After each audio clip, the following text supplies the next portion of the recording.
Hello everyone, so just a quick update. So today is a pretty big day for Axie Infinity Origins because the Mystic era has just begun, and that just means the Epic era has just ended. So hopefully you all had a good Epic era, and now let's see what's up with the Mystic era. So I think there are a few key points, alright, which is already highlighted in the post. Maybe I'll just make it bigger to make it easier to see.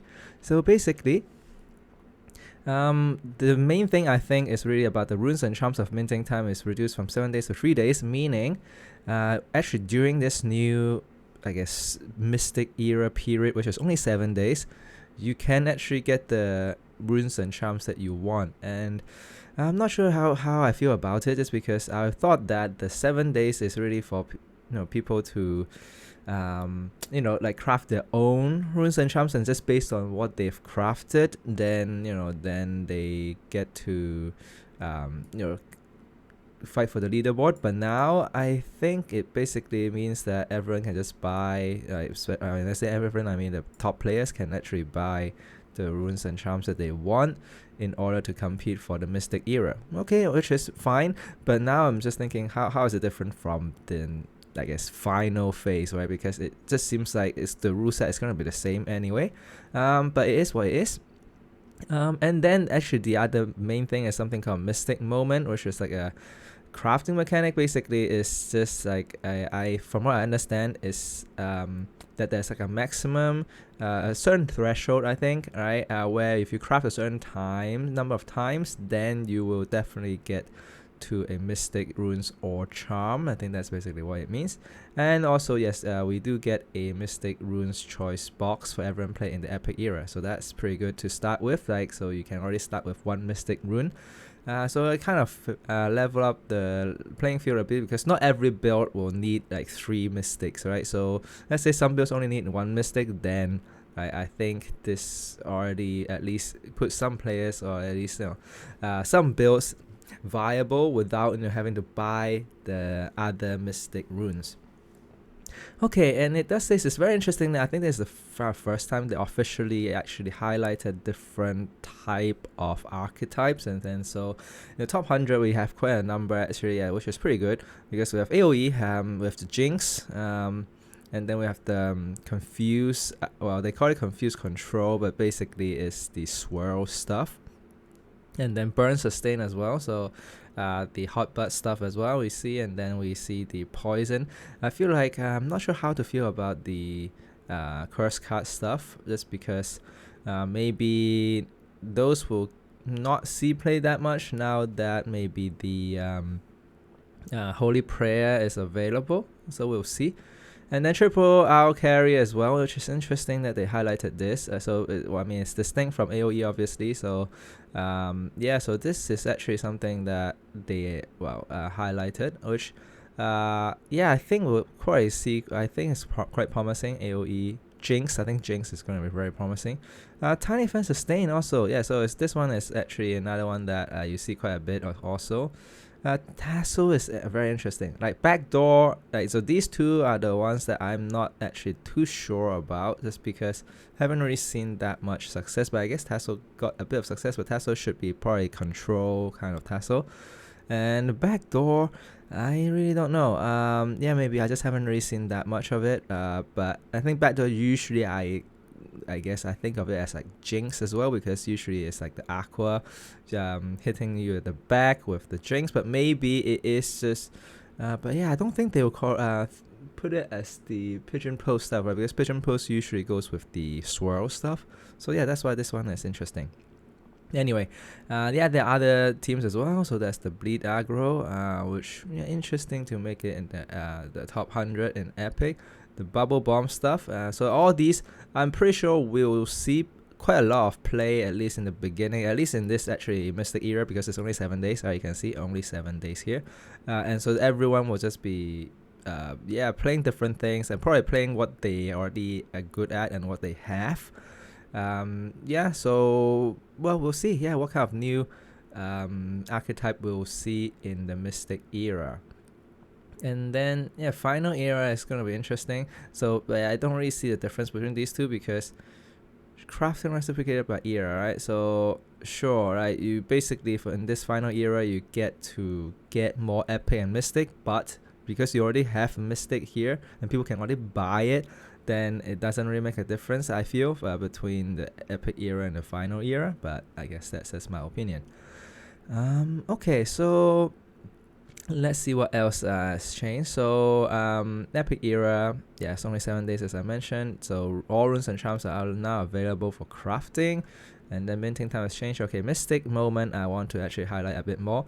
So basically it's just that yeah, I actually it's a bit misleading, I feel, because it says your chance of crafting a mystic rune or charm increase after using the Master Ronin recipe. So that has to be the Ronin recipe, right? But after you use the Master Ronin recipe a number of times, so I feel like it just means there's like a certain threshold after a certain number of times, then you will guarantee, right? So if you read this, right, this means you are guaranteed to roll a mystic rune or charm after a certain number of crafting.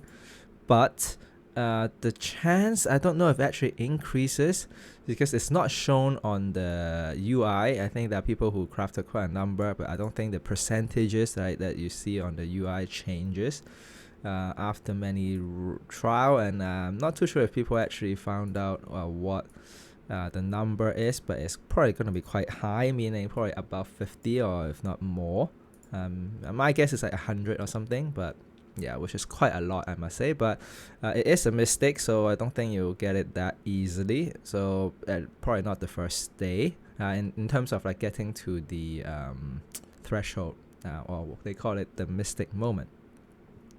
And then finally, yes, balance changes, which we've already kind of discussed. It's because it's just the two that they mentioned and there are no other ones. And that just means it's all locked in now, because they've already released the mystic stuff. So that's what I'm saying. The only changes are the rest age, which now cleanse, it always cleanses, but then increases 20% of cards base stat instead of 10. So good buff. I'm not too sure it will see play, but it might. I think it still will. I think, because a lot of people are already running the white sage, but of course it's mostly on things like Corntail or something. So this one could see play. Yeah, but I'm just trying to think what it fits in who well, just because you want it to usually put it on an AoE, right, kind of card. But then AoE mint is probably the only one that's pretty good to make use of the 20%. Yeah, like not that much, because Cucumber Slice doesn't really do that much in terms of the base stat increase. But of course, it's still better than using White Sage, so still a bit of that. But yeah, that's why I guess they buffed it, because it's really not much usage. The cleanse actually can be quite good. Yeah, I wish they buff it to like cleanses 2 times. That will make it better against certain builds, like with multiple debuffs or like multiple stacks of poisons. You can cleanse it more. So maybe I actually like it in that angle more, but that's, I guess, how they decided to balance this. And then the other one that's actually, I would say, also very important is the Jinx stuff, because now it only deals damage at the end, right? So when your turn ends, that's when the Jinx damage is done.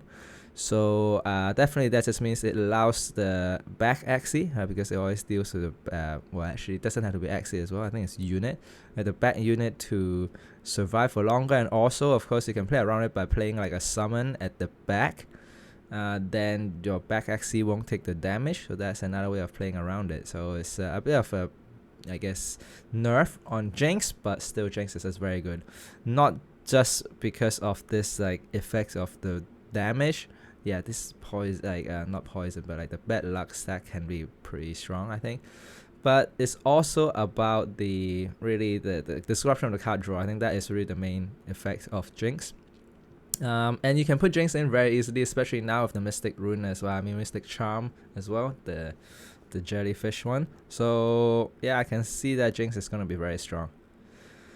Okay, so that is it in terms of the Mystic era post, but then I do want to have a quick look at like what is the meta like, so that you can kind of see what maybe like they're still deciding what kind of Mystic Runes and Charms, or actually it's the Mystic Rune you want to open from your box. Then yeah, so let's just quickly look. Of course, a lot of people haven't really played yet, but you can see that the top has a gloomy dice, which fits in well, of course, with this triple pigeon pose, triple swirl kind of team. So yeah, so this can be one way of doing it if you have this kind of team. But I don't think it's that common because you do need very specific build for this. What's more common, I think, is the Holy Prayer. I guess just to counter this and also counter Jinx. So Holy Prayer, at least at the top level, right? Yeah, seen quite a lot of plays because you do get a buff as well. Let's say if you don't have a Jinx, no, doesn't have a Jinx, doesn't have any, you don't have any curse card, then you do get a bonus of 10% buff for all your Axie's card. So that is actually pretty strong. Let me see what else. So yeah, I think this I quite like this Axie here. Just because yeah, it has everything, kind of like card draw, has the tri-spike, a lot of damage, have the Contail as well. Yeah, and of course fits in well. So I think this is gonna be a pretty strong build. So we'll see how effective Holy Prayer is. Of course, people are still at this point just exploring, and there are really not that many Mystic up there at the moment. That's because people hasn't really played it that much. But we do see a Heart of Ocean getting up here because with the this is going to do a lot of damage with basically double sponge that basically converts these bubbles into the bubble bomb. And of course now sponge actually has a very big buff, I think, because it's an AoE shield of 60, especially good against AoE build, of course, but still, like, not being just a damage card, and it actually gives you some utility in terms of the defenses, actually helps a lot, I feel. So yeah, this kind of build I think can be very strong, and that's why I think this has kind of climbed up quite a bit. And then yeah, so those are a few options. Of course, I'm just looking at like the very, very, very top, and of course a lot of people hasn't really played yet, or have not decided on any Mystic yet. Because a lot of people, I guess, is like some of the top players, or even me as well. It's trying to see what are the Mystics of like which are good. So let's look at so this one might be a bit faster in terms of looking at what are the Mystics we see. And yeah, unfortunately, like, of course, it's still very early on, so you don't really see that many people using Mystic yet. But yes, but you can see, oh, this one's like triple. Let me just make this one bigger, then you'll see a triple sponge with this half the ocean kind of thing. So yeah, the bubble build is definitely getting up there now, I think. It's gonna be very annoying, to be honest. Yeah, I guess people definitely have 3D crafted this for quite a bit, and yeah, this is gonna deal so much damage because it's just gonna get so much bubble every turn. And yeah, I just don't know how, like, if you're not a very aggro build as sustain, then it's just gonna have so much value in terms of just AoE damage from the bubble bomb, especially from the mid Axie. And also, not, of course, in this build also, it's not just the bubble bomb, you do have the purge as well, just to finish things off. Yeah, I think, wow, of course have the card draws with the clear. Yeah, so very, very good, very good. Yeah, we'll be very interested to see how well those build does, but of course still very early on. So one thing I do want to have a look is actually this. So now you can see the top 1,000. Of course, top 1,000 is a lot of people, meaning so it's like not the very, very top player, which is fine. I mean, that's my aim, to get to this top 1,000. And now you see that Aqua is the one that most people use, because there are kind of two archetypes that you saw already, right? One is the bubble stuff, and of course the Jinx stuff as well. So that's why I think Aqua you see quite a lot of, and partly it's also Calcium Armor is just a very strong rune, right? Some people just might start on an Aqua just to use the Calcium Armor as a defensive kind of Axie. And then yes, they do see the Dawn actually getting very good as well because of the healing force in the AoE builds, but also in some kind of defensive as well, I think. Especially I think once you get to the Mystic era, you do see a number of Holy Prayer stuff. Yeah, but of course this is for AoE. There are ones for sustain as well, I think. right? Yeah, Holy Prayer and kind of sustained double Tiny Fan. Interesting. Interesting. Okay, and then finally, okay, let's just look at like at this moment. Of course, it's only like less than a day, and we see which are the Mystic Runes that are up here. Of course, like most of these are still from before in a way, but it is live, I believe. So meaning like that you see like Gaia actually interestingly wasn't actually used that much, but now it's the top Mystic Rune. And then you have the Holy Prayer also. So those are the main ones. And then Heart of Ocean. So I feel like a lot once the bubble build, I guess people have experimented with it. Maybe more people will pick the Heart of Ocean if people are still waiting to haven't opened the box yet. But of course, that's assuming that you have the Axies for this kind of build. And then Endless Anger, it was actually a bit further down, but I think people also still realized how strong Endless Anger is. So I think, yeah, I don't know. This is the one that I'm leaning towards, is because from previous seasons. But of course, it has been nerfed quite a bit, so that's why. Yeah, can be an good pick, but might not be as good. Definitely not as good as before, I feel. Still could be good. If you want to try something, I guess, new in terms of mechanic, then I think Feather Descent is the one that you might want to try out. Just because now with this feather stuff, I think Bird has the most, like, the biggest change in terms of the season 2. So this is something to look out for as well. And then Shield Backup, no. So let me see.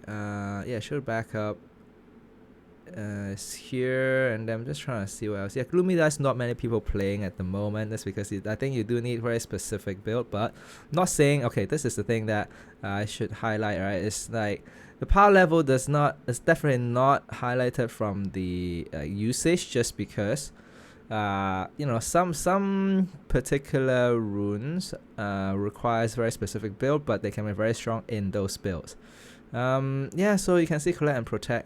That's what I'm trying to look for. It's very low at the moment, only 4 people. But of course, that's being that bug hasn't really been used. But in previous season, you have seen that bug has actually been used quite a bit at the end, at least at the top 100 or so, right?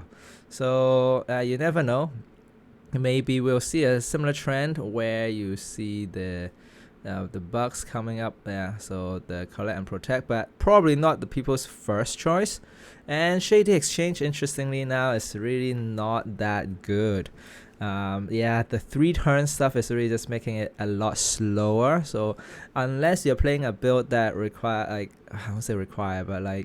that drags on for maybe more than, at least more than 7 or 8 rounds, and then you might get this value. Otherwise, it's probably not worth running, and it probably feels a bit bad now if you kind of craft it into a Shady Exchange. You would rather have any of the other Mystic Rune, I would assume, at this point.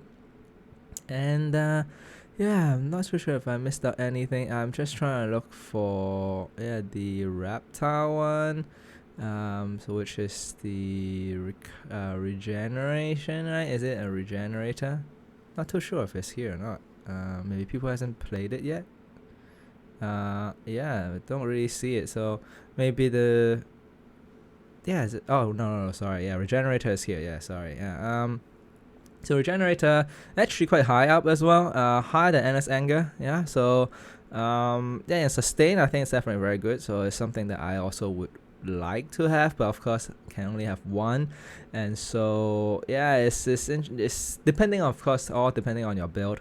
And I'm just surprised that Gaia is the one that people pick most, just because it's hard to compare in terms of power level, but it's just that Gaia is very passive in terms of its benefit, right? Okay, sure, it's like 40 HP, which can be very important, but then I guess part of it is that it can be used in any build with a plant. So if you have a plant, you probably want to have a Gaia, whereas some of the other runes probably require more specific build, especially like something like Gloomy Dice. So maybe that, of course, like, is not representative of the power level of the rune.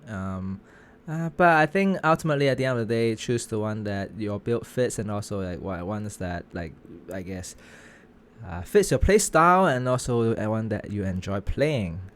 Okay, so I think that is it for today. So thanks for joining me, and I'll see you next time.